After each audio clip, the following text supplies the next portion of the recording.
จ้าสบายดีข้าพเจ้าซื้อเพชรมณีดวงมณีวงศ์เนาะข้าพเจ้าเฮ็ดวิดีโอนี้ขึ้นมาก็เพื่ออยากจะอธิบายถึงความแตกต่างแผนการตลาด MLM วิเคราะห์แนวใดเนาะให้ท่านได้ครับรู้ว่าเฮ็ดแล้วจะได้เงินเฮ็ดง่ายเฮ็ดยากส่ำใดเนาะที่จริงแล้วบริษัท MLM ที่เข้ามาสู่บ้านเราก็มีหลายบริษัทเนาะแต่ท่านต้องเข้าใจและวิเคราะห์ให้ได้เนาะสินค้าดีบ่ที่จริงสินค้ามันดีหมดทุกบริษัทเนาะแต่มันแตกต่างกันที่บอลเดียวก็คือแผนการตลาดเนาะหลายร้อยบริษัทเนาะที่เป็นบริษัท MLM นี้แต่ที่แผนการตลาดที่เขาเจ้าใช้กันก็มีแต่1 2 3 4 5ประมาณ5นี่แหละเนาะแผนที่เขาใช้กันละลักก็คือมีแผน Matrix แผนเนาะหรือเอื่นว่า Static 2 Unilever Plan 3 Binary Plan แล้วก็มี Trinary เนาะบางคนที่เฮ็ดธุรกิจเครือข่ายยังบ่ฮู้ว่าแผน Step จ่ายแนวใดแผน Binary เป็นแนวใด Trinary แล้วเป็นแนวใดมันมีหลายๆคนเนาะที่เข้าไปเฮ็ดแล้วบ่พอเท่าไหร่ปีก็หยุดใส่งานหยุดย้อนว่าเป็นนำแผนเนาะที่เฮ็ดยากเฮ็ดง่ายนี่แหละเนาะมื้อนี้เฮามาเบิ่งแผนการตลาดของบริษัท Oramita เนาะแผนการตลาดของ Oramita เป็นแผน Binary ท่านก็ต้องศึกษาอีกว่ามันเป็น Binary แบบใดล่ะเนาะก็มี2แบบ3แบบเนาะเป็นแผน Wigstone เลยอันนั้นก็เป็นแผน Binary คือกันเนาะแต่มาเบิ่งจุดนี้แผนตัวนี้ที่ข้าพเจ้าพบเจอนี้ยังบ่มีบริษัทใดเนาะที่ว่าจ่ายเกินนี้จ่ายสูงส่ำนี้เนาะเฮามาเบิ่งจุดดีของแผนการตลาดของบริษัท Oramita เนาะแผนเฮ็ดง่ายเนาะใช้เงินน้อยผลตอบแทนหลายถึงสูงหา 26% บางคนคิดว่าการคิดไล่นี่ยังบ่ฮู้ซ้ำว่าคิดไล่แบบใดเนาะเขามีวิธีการคำนวณคือจังไดบ่แม่นเข้าใจอันค่าแนะนำให้สูงๆให้มันเป็นเปอร์เซ็นต์บ่แม่นจังซั่นเนาะอันนี้เขามีวิธีการคิดไล่ต่างหากอีกวิธีนึงต่อมาเนาะจ่ายจริงจ่ายตรงเวลาอยู่จ่ายทุกวันเสาร์เนาะเฮารับเงินทุกๆวันเสาร์เลยอยู่นี่เนาะและก็แผนการตลาดสามารถส่วนคนได้ทุกระดับมาร่วมกับทีมงานของพวกเขาเนาะคนที่มีเงินน้อยก็เฮ็ดได้มีหลายก็เฮ็ดได้เนาะแผนการตลาดฟังแล้วสามารถส่วนคนที่เฮ็ดธุรกิจอยู่บนอื่นมาร่วมกับทีมงานนี่ได้เนาะเพราะว่าแผนของเขามันโดนใจข้าพเจ้าก็มีทีมงานหลายคนเนาะที่มาจากบริษัทอื่นเพราะว่าแผนบริษัทอื่นมันเฮ็ดยากไปได้ยากเนาะพอมาเจอตัวนี้โอ้ยย้ายเป็นค่ายเลยเนาะ6สามารถท็อปอัพตำแหน่งได้ตามความต้องการมีการโอกาสรับรายได้สูงสุดถึง 40,000 บาทต่อวัน7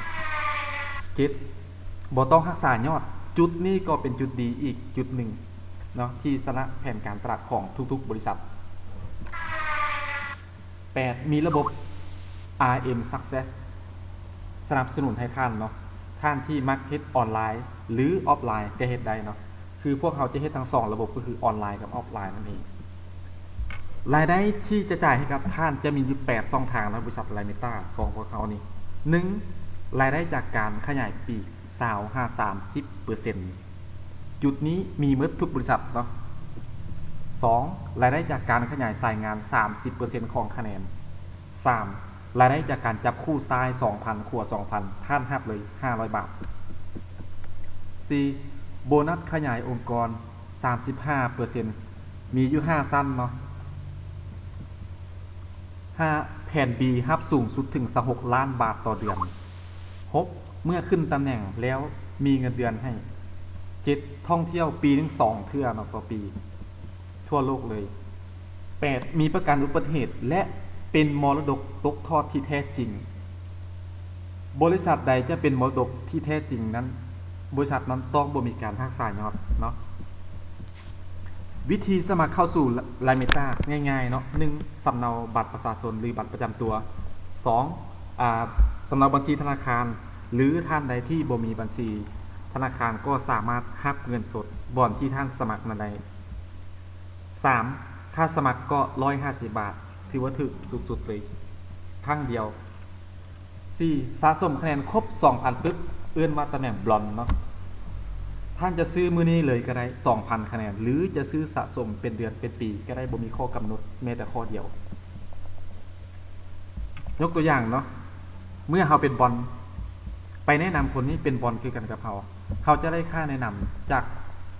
นี่นะ600 บาทเขาแนะนำมาคนเดียวนี้ได้ละ600 บาทเนาะไปแนะนำอีกคนหนึ่งซื้อ 2,000 PB เป็นบอลเขาก็ได้ค่าแนะนำ600 บาทคนใดแนะนำคนนั้นได้ค่าแนะนำ 30% ของคะแนนแผนของเราเนาะสามารถส่วนคนมาติดโตเขาเนี่ยได้เบื้องซ้ายกับเบื้องขวาเท่านั้นแต่สามารถส่วนคนได้บ่จำกัดถ้าเขาส่วนได้อีกก็สามารถต่อลงให้ทีมงานเป็นการช่วยเหลือซึ่งกันและกันเนาะเมื่อเขาส่วนมา2คนนี้ปุ๊บเขาได้1,200เพิ่นจับคู่ให้อีกเนาะคือ500 บาทต่อคู่ก่อนเขาสิจับคู่ใดนี้เบื้องซ้ายต้องมี 2,000 เนาะเบื้องซ้ายมี 2,000 เบื้องขวา 2,000 เขาได้500 บาทสรุปเขาส่วนคนมา2คนเขาก็ได้ 1,700 บาทก็คือได้แบบนี้เนาะต่อไปเป็นยังไง A ก็ไปส่วนมา2คนเป็น1กับ2เมื่อ1กับ2ซื้อครบ 2,000 เมื่อไหร่ A ก็ได้ 1,700 บาททันทีคือกันกับเขาเนี่ยเนาะเฮ็ดคือกันได้คือกันก๊อปปี้กันได้ B ไปส่วน3กับ4มาก็ได้ 1,700 ตัวเฮาได้อะไรได้จากการจับคู่เบื้องซ้าย 2,000 เบื้องขวา 2,000 นั่นได้500แต่นี่เฮาจับสามารถจับคู่ได้2คู่คู่ละ500 บาทเฮาได้2คู่เฮาก็ได้ 1,000 บาทเนาะแล้วต่อไป1ไปส่วนมา2คนสังเกตแล้วเนาะ1คนจะแตกออกเป็น2คนเมื่อ2คนนี้ซื้อครบ 2,000 1ก็ได้ 1,700 2คือกันไปส่วนมา2คน2ก็ได้ 1,700 A ได้เพิ่มขึ้นมา 1,000 คือกันกับเฮาเบื้องต้นนี่แหละ3แบบนี้ไปส่วนมา2คน3ก็ได้ 1,700 บาท4ไปส่วนมา2คน4ก็ได้ 1,700 บาท B ก็ได้เพิ่มขึ้นมา 1,000 ตัวเฮาจะถึงได้อะไรจับคู่เลยเราเอาคะแนนทั้งหมดนี้มารวมกันเขาจะได้อยู่4คู่นะ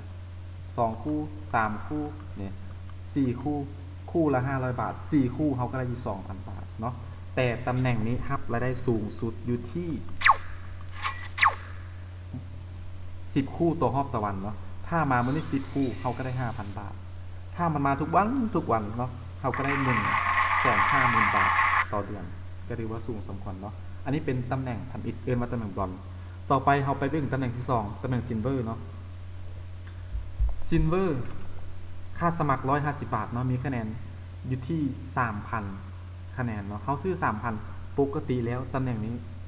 จะมีอยู่ 6,000 แต่เดี๋ยวนี้มันมีโปรโมชั่นคูณ2เพียงแต่ท่านซื้อ 3,000 PB ท่านได้ 6,000 ถ้าเทียบใส่เมื่อก่อนนั้นลงทุนต่ำที่สุดเลยตัวนี้เนาะค่าแนะนำ 30% ที่ท่านจะได้เนาะจับคู่เซาคู่ต่อรอบต่อวันละ 10,000 บาทแมทชิ่ง3ซ้ำลูก 15% ล้านเลนคนละ 5% รับโบนัสจากแผ่น B Unilever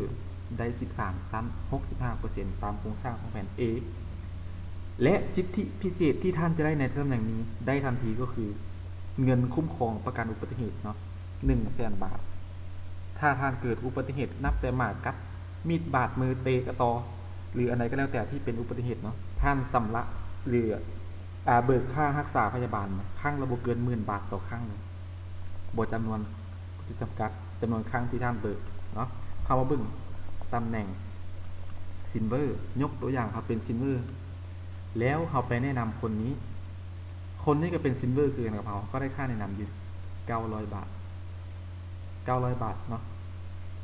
ไปแนะนำอีกคนนี้เป็นซิลเวอร์คือกันกับเขาก็ได้ค่าแนะนำอีก900 บาทจับคู่เขาก็ได้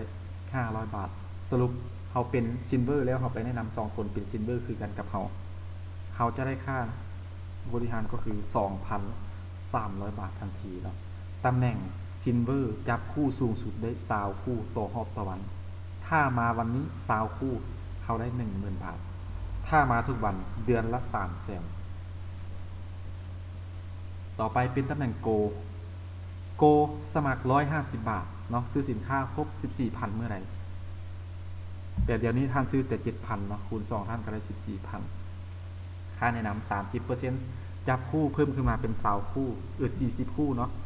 ต่อรอบต่อวันละ 20,000 บาทแมทชิ่ง4ชั้นลูก 15% ล้านเลนโล้นคนละ 5% รับโบนัสแผ่น B 16ชั้นเนาะ 80% ตามโครงสร้างของแผ่น A สิทธิตำแหน่งโกคือการ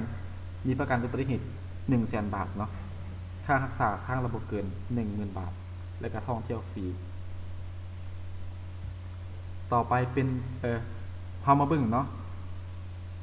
ที่มาของรายได้ของตำแหน่งโกได้อะไรสมมติเป็นโกปุ๊บเขาไปแนะนำคนนี้ปั๊บเขาได้ทันทีเลย 2,100 บาทไปแนะนำอีกคนนี้เนาะคนนี้ก็เป็นโกเขาก็ได้ 2,100 จับคู่เขาได้ 1,000 บาทเนาะแนะนำ2คนได้ 5,200 บาทจับคู่สูงสุดได้40คู่ต่อรอบต่อวันถ้ามาทุกวันเดือนละ 600,000 บาทเนาะอันนี้เป็นตำแหน่งโก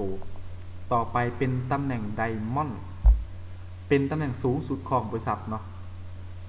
ค่าสมัคร150 บาทเนาะมีคะแนนส่วนตัวอยู่ที่ 30,000 คะแนนท่านซื้อ 15,000 คูณ 2 ได้ 30,000 ค่าแนะนำ 30% ของค่าแนนท่านก็ได้ 4,500 บาทนะสังเกตลดเนาะค่าแนะนำทุกๆตำแหน่งจะมี 30%แต่ตำแหน่งนี้จับคู่สูงสุดได้80คู่ต่อรอบต่อวันวันละ 40,000 บาทแมทชิ่ง5ซ้ำลูก 15% ล้านเลนโลนหรือคนละ 5% ฮับโบนัสแผ่น B Unilever 20ซ้ำเนาะถ้าได้ 100% ก็จ่ายให้เต็มเลยตามโครงสร้างของแผ่น A เนาะเราจะเรียนว่าเรามี2แผ่นเนาะคือแผ่น A กับแผ่น B เนาะแผ่น A จะจ่ายให้ทุกๆอาทิตย์ส่วนแผ่น B นั้นจ่ายเป็นเดือนเนาะสิทธิพิเศษของตำแหน่งไดมอนด์คือกันเนาะได้รับประกันอุบัติเหตุ 100,000 บาทเบิกครั้งละบ่เกิน 10,000 บาทต่อครั้งและก็ท่องเที่ยวต่างประเทศสะสมรายได้เพื่อท่องเที่ยวต่างประเทศยกตัวอย่างตัวเฮาเป็นไดมอนด์เฮาไปแนะนำคนนี้เป็นไดมอนด์คือกันกับเฮาจะได้อยู่ที่ 4,500 แนะนำคนเดียวนี้ได้ 4,500 ไปแนะนำอีกคนนี้ก็เป็นไดมอนด์ก็ได้อีก 4,500 รวมก็ได้ 9,000 บาทจับคู่ละ 2,500 เนาะเฮาก็ได้อยู่ 11,500 บาท A คือกันไปส่วนมา2คน1กับ2เป็นไดมอนด์คือกัน A ก็ได้ 11,500 บาทคือกันกับเฮาเนาะ B ไปส่วน3กับ4มาเป็นไดมอนด์คือกัน B ก็รับ 11,500 บาทตัวเฮาจะได้จากการจับคู่ละ 2,500 2คู่เฮาก็ได้ 5,000 บาทต่อไปบัดนี้1ไปส่วนมา2คนก็ได้ 11,500 2ไปส่วนมา2คนก็ได้ 11,500 A ก็ได้เพิ่มขึ้นมา TikTok 5,000 บาทคือกันกับเฮาเนี่ยเนาะเบื้องต้น3ไปส่วนมา2คนได้รับคือกัน 11,500 4ไปส่วนมา2คนก็ได้รับ 11,500 คือกันกับเฮา B ก็ได้เพิ่มขึ้นมา 5,000 บาทตัวเฮาอยู่ถึงจับคู่จ่าย1คู่2คู่3คู่4คู่4คู่คู่ละ 2,500 เฮาก็ได้อยู่ 10,000 บาทเนาะตำแหน่งนี้สามารถจับคู่ได้80คู่ต่อรอบต่อวันเนาะถ้ามา80คู่จ่ายทันที 40,000 บาทท่านมีโอกาสสร้างรายได้เดือนละ 1,200,000 บาทเนาะท่านใดที่ลงเข้ามาสู่ธุรกิจข้าพเจ้าอยากให้ศึกษาและก็วิเคราะห์แผนการตลาดว่ามันจ่ายได้ส่ำใดเนาะจ่ายแบบใดกันละส่วนหลายคนเนาะจะตายไปจากการรักษายอดปิดยอดแต่อันนี้บ่มีการรักษายอดแม้แต่บาทเดียวนะก็อยากให้ท่านพิจารณาและก็สังเกตทำความเข้าใจกับแผนการตลาดว่ามันจ่ายแบบใดกันแท้ต้องศึกษาเนาะทีมงานของพวกข้าพเจ้าเนาะก็จะเขียนเป็นเลยว่าแผนสเต็ปแนวใดแผน Unilever จ่ายในใดTrinary เด้step เด้เนาะพวกเขามีการวิเคราะห์แผนคือจังซี่เนาะถ้าท่านใดเบิ่งวิดีโอนี้ยังบ่เข้าใจจุดใดก็สามารถสอบถามกับทีมงานของท่านได้หรือติดต่อสอบถามกับข้าพเจ้าตามที่อยู่ที่ให้ข้างล่างเนาะก็อยากจะให้ท่านเข้ามาร่วมทีมงานเนาะเป็นทีมงานกับพวกเขาบ่มีผู้ใดสนใจท่านว่าท่านจะฮู้อันใดน้อยหลายส่ำใดเนาะจนกว่าเขาจะดูแลเฮามาเทคแคร์เฮาขอขอบใจ